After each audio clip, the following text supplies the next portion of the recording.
सुप्रभात। मैं जगेंद्र राणा।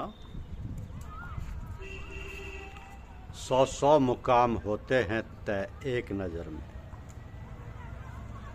100 मुकाम होते हैं तय एक नज़र में।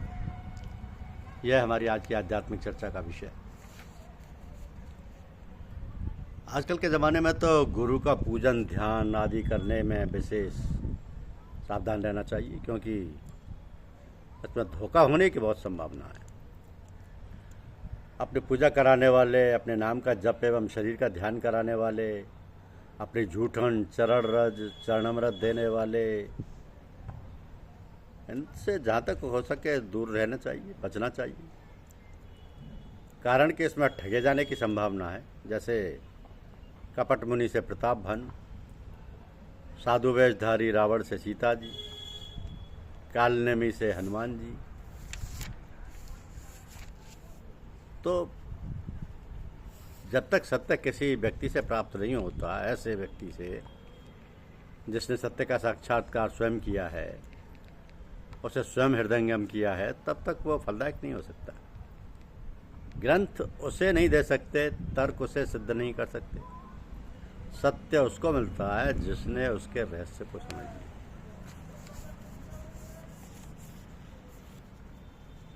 हज़रत ख्वाजा उबैदुल्लाह एरार साहब के पूज्य गुरुदेव हज़रत मौलाना याकूब चरखी के रिश्तेदार थे।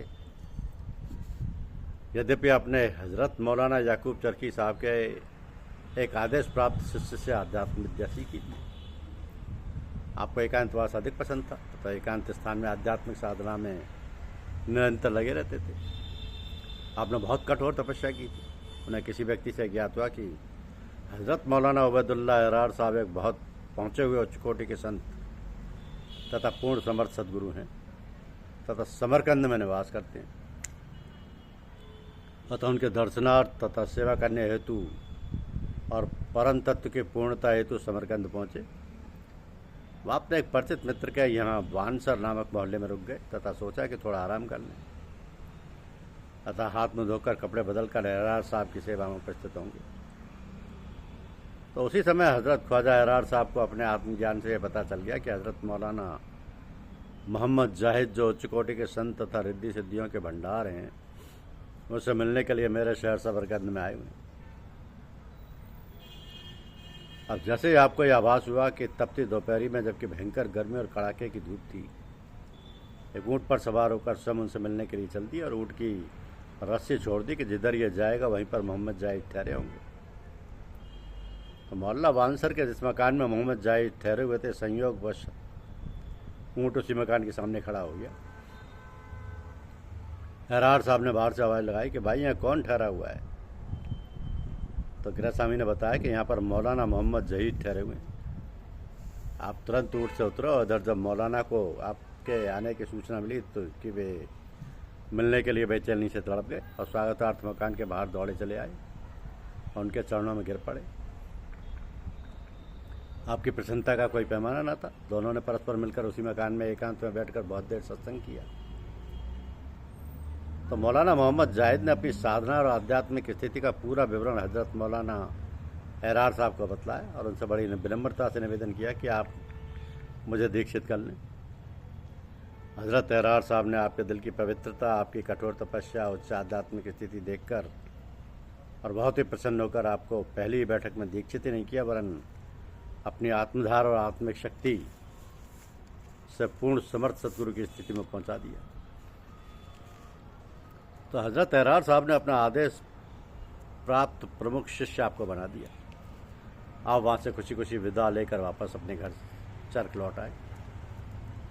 जब हज़रत एरार साहब ने इनको पहली बार में ही समर्थ सद्गुरु की स्थिति तक ही नहीं बल्कि अपने उत्तराधिकारी भी घोषित कर दिया, तो इस बात से आपके पुराने शिष्य नाराज़ हो गए और हजरत से शिकायत की कि आपने इनको एक ही बैठक में पूर्ण करके समर्थ सद्गुरु का दर्जा प्रदान कर अपने उत्तराधिकारी घोषित कर दिया। और एक और हम सब आपके पुराने शिष्य हैं जो वर्षों से साधना कर रहे हैं, जिन्हें आपने आज तक पूर्णता की स्थिति तक नहीं पहुंचाया और ना ही अपना उत्तराधिकारी घोषित किया।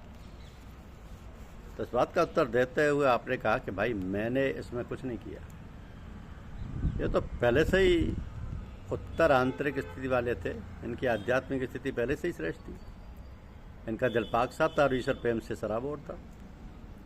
इन्होंने अपनी तपस्या की थी, तो ये तो दिया बत्ती एकदम सही करके लाए थे।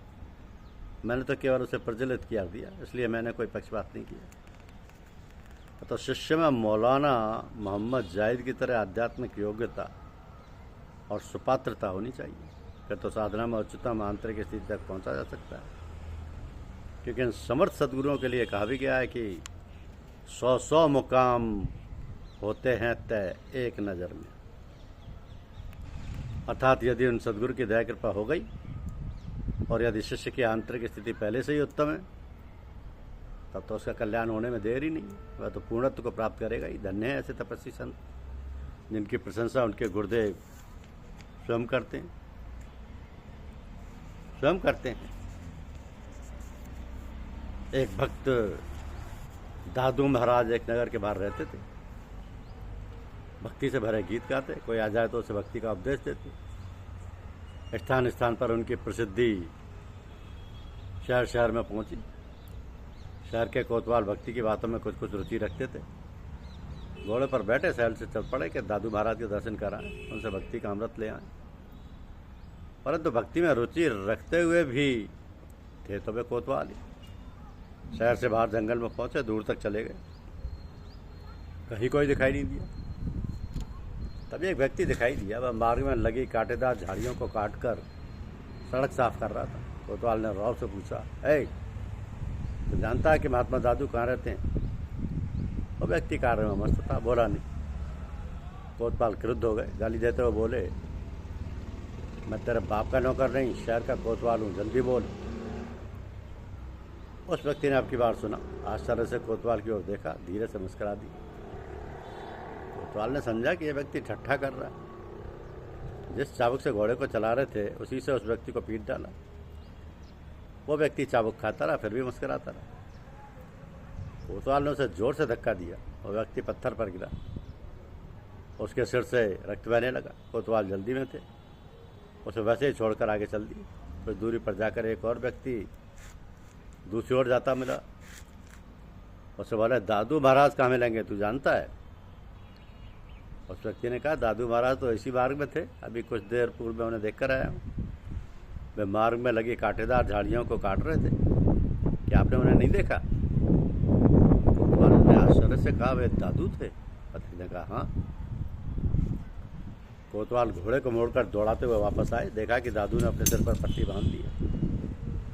वैसे ही झाड़ियाँ काट रहे थे। कोतवाल शीघ्रता के साथ घोड़े से उतरे, दादू के चरणों में गिर पड़े, रोते हुए बोले, क्षमा कर दो महात्मन, मैं तो आप ही को खोजता फिरता था, मेरी बुद्धि पर पर्दा पड़ गया, आपको ही पीट डाला। मुझे क्या पता था कि आप ही दादू भगत हैं। आप तो सड़क साफ कर रहे थे। दादू मुस्कुराते हुए बोले, मैं सड़क ही तो साफ करता हूँ, आत्म दर्शन को जाने वाली सड़क बिल्कुल सीधी है। इस पर जब काम, क्रोध, लोभ, मोह और अहंकार की कटीली झाड़ें उग जाती हैं, तब लोगों के लिए चलना कठिन हो जाता है। बहुत अधिक झाड़ें उगाती हैं, तब लोगों के लिए चलना और भी कठिन हो जाता है। उससे भी ज़्यादा उगाएं तो मार्ग लुप्त हो जाता है। तो आध्यात्मिक संसार की बात है, ये भौतिक संसार की। इस सड़क पर झाड़ झंगाड़ बहुत है, उन्हें दूर कर रहा हूँ जिससे यात्रियों को कष्ट ना हो। कोतवाल ने दुख के साथ कहा, परंतु मैं जब आपसे पूछता रहा तो आपने बताया क्यों नहीं कि आप ही दादू भगत हैं? मुझे क्षमा कर दीजिए, मुझसे बहुत बड़ा पाप हो गया। दादू जोर से हंस पड़े, बोले, कुछ नहीं किया तुमने। एक व्यक्ति एक घड़ा खरीदता है तो उसे भी ठोक पीट कर देख लेता है। तुम तो जीवन का मार्ग दिखाने वाले गुरु को खोज रहे थे, ठोक पीट कर देख लिया तो हर्ज क्या हुआ? यह है गुरु का गुण। परंतु इसका यह अर्थ नहीं कि जिसे आप गुरु बनाना चाहते हैं उसे पीटना शुरू कर दीजिए, ऐसा नहीं।